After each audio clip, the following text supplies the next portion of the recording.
ꯑꯩꯈꯣꯏꯒꯤ ꯃꯅꯤꯄꯨꯔꯒꯤ ꯂꯧꯕꯨꯛꯇꯒꯤ ꯊꯣꯏꯗꯣꯛꯅ ꯈꯦꯠꯅꯗꯦ ꯃꯣꯏꯁꯨ ꯂꯧ ꯎꯏ ꯐꯧ ꯊꯥꯏ ꯐꯧ ꯂꯣꯛꯈ꯭ꯔꯕ ꯃꯇꯨꯡꯗ ꯆꯔꯨꯀꯣꯛꯀꯤ ꯂꯩꯔꯤꯕ ꯐꯤꯕꯝ ꯑꯁꯤ ꯑꯩꯈꯣꯏꯒꯤ ꯃꯅꯤꯄꯨꯔꯒꯤ ꯂꯧꯕꯨꯛꯀꯤ ꯐꯤꯕꯝꯒ ꯊꯣꯏꯅ ꯈꯦꯠꯅꯗꯦ ꯂꯥꯛꯏꯕ ꯑꯉꯥꯡꯁꯤꯡ ꯑꯁꯤ ꯃꯗꯔꯁꯥꯒꯤꯗꯃꯛꯇ ꯂꯥꯛꯄꯅꯤ ꯑꯩꯈꯣꯏ ꯌꯧꯁꯤꯜꯂꯦ ꯈꯥꯡꯒ꯭ꯔꯥ ꯃꯦꯁꯥꯞ ꯍꯖꯔꯠ ꯁꯂꯥꯍꯨꯗꯤꯟ ꯁꯥꯍꯤꯕꯀꯤ ꯌꯨꯝꯗ ꯆꯠꯄꯅꯤ ꯑꯩꯈꯣꯏ ꯅꯛꯁꯤꯜꯂꯛꯑꯦ अस्सलाम वालेकुम सलाम करम मदरसा दनो मदरसा मिंग अमता हायरमो स्कूल दरो मदरसा दरो मक्तब लो तमने पुंग कयादा हलकदबनो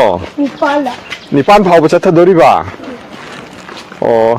अदुदी उस्ताद कया लेबो अमा उस्ताद अमा लैये स्वाइसी कई लम कौगे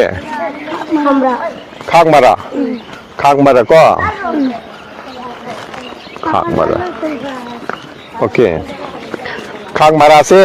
सिदा पांगन के आम लेबो पांगन याम लैये ओ खागमारा से अतोपा दी लेब्रो जाति मयां लोन से लैये पुंजन नहीं है वा याम हवे खागमारा से को अखोई मणिपुर की ने सियुबी करी पाम्बीरो क्वा पाम्बी याम वांगी दना से ओ याम न मसा नाली चुमदिंग तवी नोदी हुजिक मदरसादा सि मदरसा सिदा चलिब्रो ओ सि खागमारागी कनागी युमनो नसा सलाहुद्दीन की मखोगी इपुदु होब्रो नोदी नोय पुलप नबदा लयु पुंजलु सोम नबदी येंगो अदुदी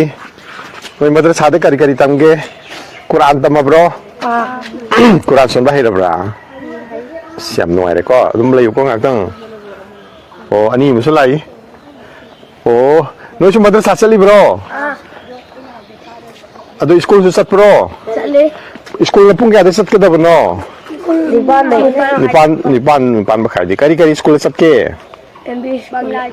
बंगला स्कूल ओ अदुदी आई कइनो हागे इस्लामिक एजुकेशन सी मदरसा की से सिजु कन्न होनबा अदुगा जनरल की स्कूल की गरी महै से स्टडी से सिजु कन्न होनबा अनिमक तुने चतपा दिनदार ओइबा नमाज सोनबा हैगनी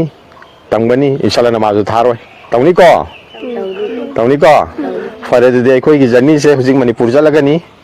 अखोई की दुआ यावको नय अस्सलाम वालेकुम व रहमतुल्लाहि व बरकातहू अखोई अमुक लाके कोना अमुक नसी अखोई मयाम फन अखोई खागमारागी मौलाना सलाहुद्दीन वारीपुरी मौलाना रहीमुद्दीन साहेब ना लेरंबा युम अदुतनी अखोइना हुजिक चंजिलिसि युम असि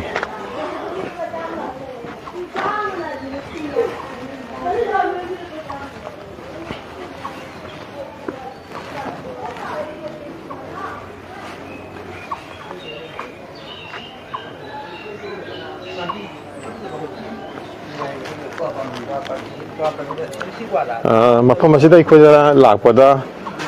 इमान मानबसु क्वा पाम्बी थेंगनबसिनी करिगुमसु आउ अखोइरमदा क्वा थाबदा मणिपुरदा क्वा थाबदा हौदि हौरगा पांदबई मरम अमदी मफम अदुगी इसिंग नुंसित साबगी चांगदु यौदबा क्वा याम चानजबसि असाबने होय मोय अंगरा अखोइना संगुबसु फजद्रा मै लंबी जफम आउ क्वा पाम्बी सि मोइदे लेकेंग अमनी युमदा खुदम होने अखोइना सि संगलक मतमदा असम थंगबदा हौख्रिबा क्वा पाम्बी सिंगसे ओथोनो फजागरे सुंदिंग चुंगदी अल्हम्दुलिल्लाह खंग्राम मेसाब की युमदा अमदि खागमारादगी खंग्राम हाइखिबा लमदम मसिदा अखोइ अमुक्तंग यौरबदी अमसुंग अदुगुम्बा पीरिगी खंदान हजरत सलाहुद्दीन साहिब की युमदा अमुक्तंग चचगे हाइना अखोइना दुआ तौरपुदा अल्लाहना कबूल तौबीरे ngasi हजरत की युमदा ने अखोइना लेजरिबसि मागी हिंगोलनी उजरिबसि उरिबसि हिंगोल क्वा पाम्बी उबा फंगली अदु लफुना चिंगबसु उबा फंगी अखोइगा मखोइगी खेनबसि अखोइरोमदना मफमसिदा हौरिबा वा अमदि लफुना चिंगबसे मना मसिंग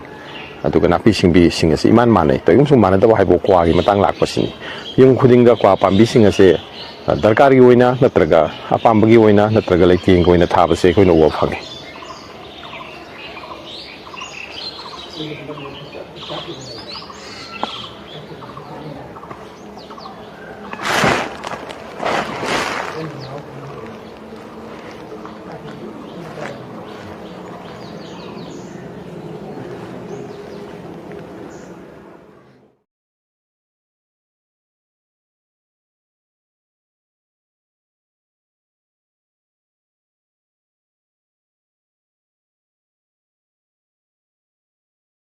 ꯀꯥꯛꯃꯔꯥꯁꯤꯗ ꯌꯨꯝꯅꯥꯛ ꯌꯨꯝ ꯀꯌꯥꯅꯦꯕ? ꯇꯔꯥ 70 ꯑꯗꯨꯅ ꯇꯥꯛꯄꯗꯤ ꯌꯨꯝ ꯌꯥꯝꯃꯝꯗꯦ ꯍꯥꯟꯅꯀꯣ. ꯑꯗꯨ 이부ꯗꯧ कासिम और इब्राहिमना सिदा अहानबा लाखिबनी सिदा अहानबको अदगी पारीपुरीगी पीर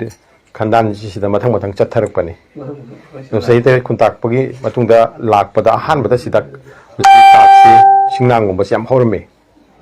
अदु कागा युम ताखिबनेबा काकमारा काकसे अदुदी जंगल मचा अम ओइरंगबनी अहानबददी जंगल मचा अखोय पिकनिंगैदसो लबुक्ता सिंग कत्तना लौफम सेमखिबगी काचिन अतोंबदु लेरमया ओ पाबी हौदना अदु कौथोखिबनेबा अदु हुजिकी काकसे कुदम पांदम लेब्रा हौबर स्वाइदा सिंगनांगसे हौद्रे मुतख्रे सिंगदले अच्छा मिसाप्तिदा अहानबा लाक्प्रा angasiसे अहानबनेबा ओ अच्छा अदु बाबादी उना होब्रा करिसे मिसापसे उना होब्रा छात्रनेबा ओ बैची मौलाना रहीमुद्दीन साहेब रामसुलाइदा ओ alhamdulillah oh misaki छात्रने मौलाना सत्ता मिसापने लेहिद्र मतुंगदा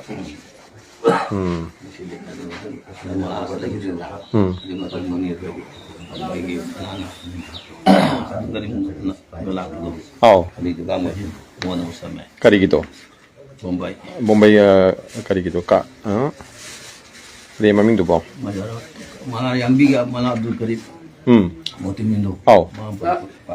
अदुगी शेख तो करी मम्मी मुनीर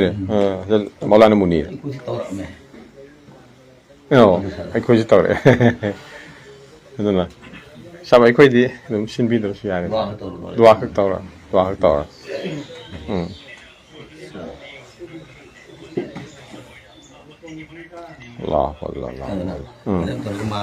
ꯃꯣꯂꯥ ꯃꯨꯅꯤꯔꯁꯦ ꯑꯩꯈꯣꯏ ꯎꯅꯖꯔꯛꯑꯦ ꯌꯥꯝꯅ ꯊꯣꯠꯄ ꯃꯦꯡꯕ ꯌꯥꯝꯅ ꯋꯥꯔꯤ ꯋꯥꯇꯥ ꯌꯥꯝ ꯐꯕ ꯃꯅꯤꯄꯨꯔꯗ ꯍꯦꯛ ꯂꯥꯛꯄꯤꯕ꯭ꯔꯥ? ꯂꯥꯛꯏ ꯍꯤꯡꯉꯤꯀꯣ ꯍꯧꯖꯤꯛ ꯐꯥꯎꯕꯁꯦ ꯑꯩꯈꯣꯏ ꯑꯃꯨꯛ ꯎꯅꯔꯛꯏ ꯑꯉꯥꯡ ꯑꯁꯨ ꯈꯥꯛꯇꯅ ꯌꯥꯝ ꯂꯨꯅ ꯆꯤꯁꯇꯤꯌꯥ ꯑꯣꯏꯕ꯭ꯔꯥ? ꯃꯈꯣꯏꯒꯤ ꯑꯗꯨꯒꯤ ꯃꯧꯂꯥꯅꯗꯨꯒꯤ ꯀꯔꯤꯅ ꯄꯤꯔꯅ ꯄꯤꯔꯁꯨ ꯃꯣꯏ ꯑꯩꯈꯣꯏ ꯆꯤꯁꯇꯤꯌꯥ ꯄꯤꯔꯁꯨ ꯃꯧꯂꯥꯅ ꯀꯔꯤ ꯃꯧꯂꯥꯅ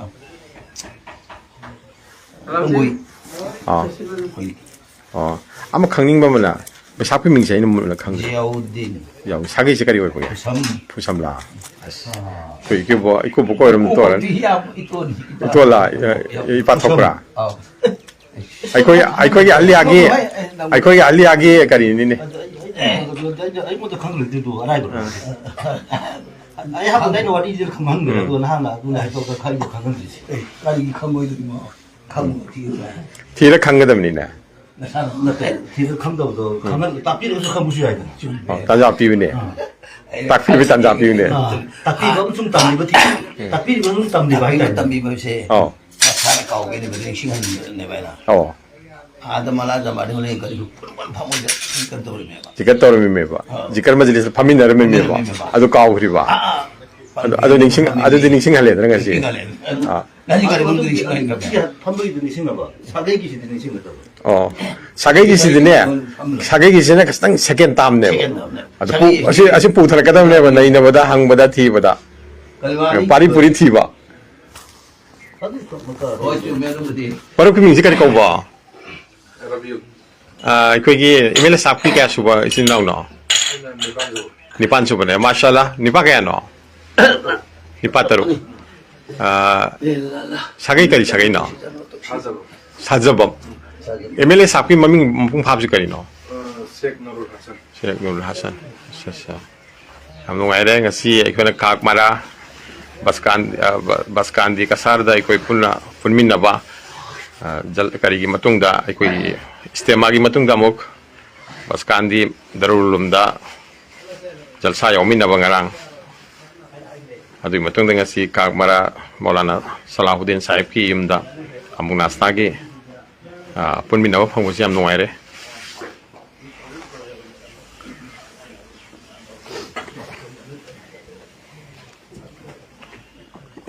Mesabna haktheng na aikogi seba tawbibasidi chi chumit tawbo phangle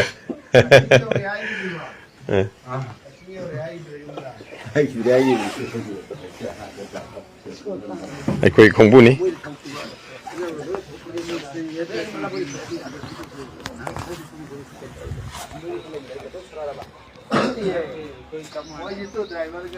mafam asida haibadi sigi yum asida ariba yum adu lairamani ariba yum aduda ahanba Manipur dagi sahi tare kuntakpada lanjelakhiba singi marakta yawrakhiba Mohammad Sani gi masanupa Nazaragi Suthangdagi lakhiba adugumba ikogi budau Kasim Sahab amsum haki Mazaibungo Ibrahim laba matungda mafam masida singnang singba haibadi aikogi londa da haragana phaglang khabagi singnang gi pambi adugumba kak singja horami masi yallaga tem thoga mafam masida yum takhibani hawis fawbada mafam masida yum yamde sumnatagi yum humdra mukhakta ngaidi humdra nebu chapchana humdra ni hairi aduna mafam masida khunda laitara ba matungda pangalgi haibadi kasara pangalgi khandana si santokhibani aduga Hazrat kogi sajabam ni ko kogi mesak koise sajabam sagai asisu aikogi pangal gi Manipur Muslim kunthok ahan bagi 1606 ta lakiba Mohammad Sani gi pari puri gi sadana dani sajabam simak Mohammad Sani gi manaw ibungo sahakusum gi sagai ni sahakusum je masamo wang chawba fazaba saban muti fazaba adudagi magi khandan bu sajabam haina thon kibani haibase koina puya singdagi khangmangami maroina no samai puya amasung pangal torakpada haribachu u fange